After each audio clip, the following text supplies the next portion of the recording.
हे gang soap new episode आजको भिलिकिङ चाहिँ दुई गोरा मकै भाँच्नु पनि यो गोरा र यो गोरा आकाशतिर बादल यस्तो लागिरहेछ यहाँ चाहिँ चराले यस्तो रूपले खाइरहेछ मकै सो चराले यस्तो हानिरहेछ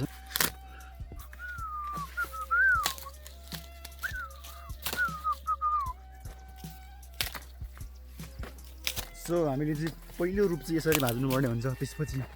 सेकेन्डमा यसलाई हार हाल्नुपर्ने हुन्छ उहाँहरूलाई हार भनेको थाहा छ कि थाहा छैन सो है ओभर गाडी छ है गाइज ओभर गाडी छ एन्ड भमराहरू आइरहेछ गाइज यो चाहिँ भमरा हो दुःख र व्यथा भन्ने कुरा सो गर्नेलाई मात्रै थाहा हुन्छ त्यो भन्नेहरूलाई थाहा हुँदैन के हो माया कसम होइन मान्छेहरूले कति भन्छ नि ए यो हावामा अब हावा काम गरिरहेछ केही थाहा छैन यसलाई दुःख व्यथा भन्ने कुरा है तर है दुःख व्यथा भन्ने कुरा हामीलाई पनि थाहा छ गाइस हामीले पनि हरेक हारबाट नयाँ पाठ सिकिरहेछौँ नयाँ पाठ भन्ने कुरा के हुन्छ भने फेरि सो परतिर हाम्रो आमा पनि छ तपाईँहरूलाई म देखाउँछु र सो है यहाँ चाहिँ हाम्रो आमाले घाँस काटिरहेछ र सो अब चाहिँ म गएर सोध्नुपर्ने हुन्छ गाइज सो अब भोट केमा हो आउनेवालामा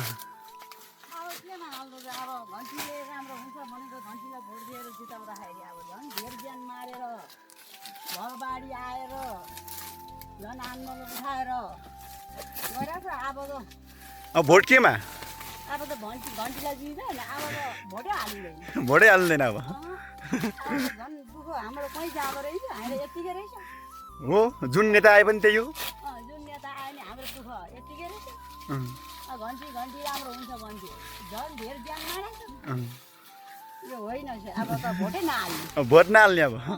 अब पुरै स्वतन्त्र र सो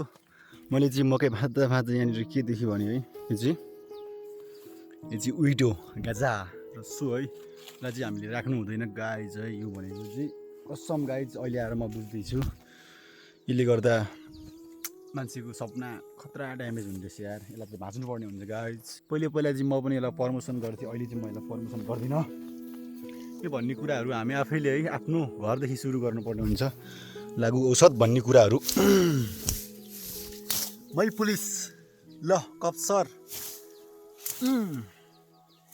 यो भन्ने चिज है गाइज घरमा उमार्नु पनि हुँदैन कसैलाई फोर्स पनि गर्नु हुँदैन खानुपर्छ भनेर है सो यी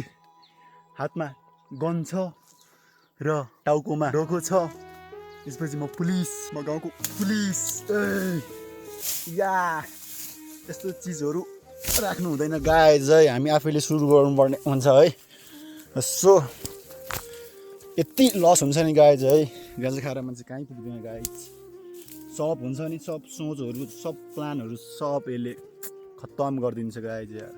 लोकल अर्ग्यानिक साग गाइज चाहिँ र सो यो चाहिँ मैले टिपेँ है यो चाहिँ अर्ग्यानिक हो यसलाई चाहिँ धुनु पर्दैन है तपाईँहरूलाई लाग्छ होला फोहोर खायो तर यो फोहोर होइन यो भिटामिन हो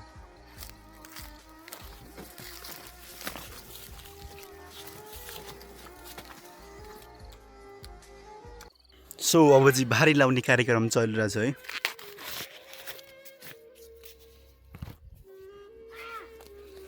टक्क यहाँ लगेर यस्तो गरेर राख्ने फेरि छु अठ्याउने गाह्रो छ काम गर्नु सो अब मैले दुईवटा लग्यो है टक्क यस्तो गरेर मिलाएर लाउनु पर्ने हुन्छ यो चाहिँ ओभर टाइम लाग्छ सो यहाँ चाहिँ भारी रेडी भइसक्यो प्याक्स पाराले अब चाहिँ टर्न बाँकी छ र सो अब चाहिँ यहाँबाट बोकेर लागिदिनु पर्ने हुन्छ यो उकालो है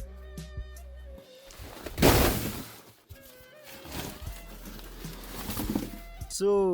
अहिले चाहिँ म है जति पनि अहिले ग्याङ सिट देखाउँदै हिँडिरहेछ नि मेरो ठाउँमा यो दाइ छ मलाई केही भयो भने मेरो साथीले खुकुरी खान्छ भन्दै हिँड्छ नि मान्छे सो एक टाइम यस्तो आउँछ है त्यतिखेर न साथी हुन्छ न आमा बाउ हुन्छ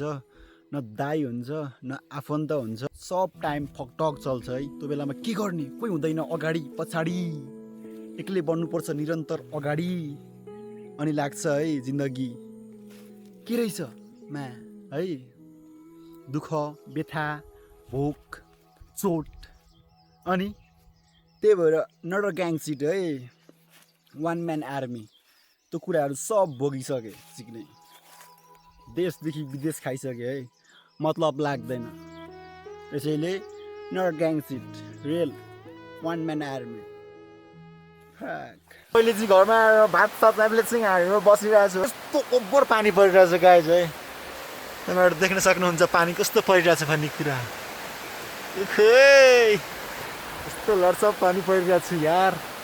सो यहाँ चाहिँ लसुन, हे गाइज लसुन लसुन, यो नेपाली सुन हो, सुन कान्छाहरू।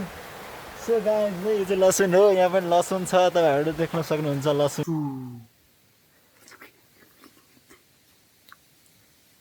Thanks for watching. नयाँ हुनुहुन्छ भने सब्सक्राइब र के कस्तो लाग्यो सल्लाह सुझाव।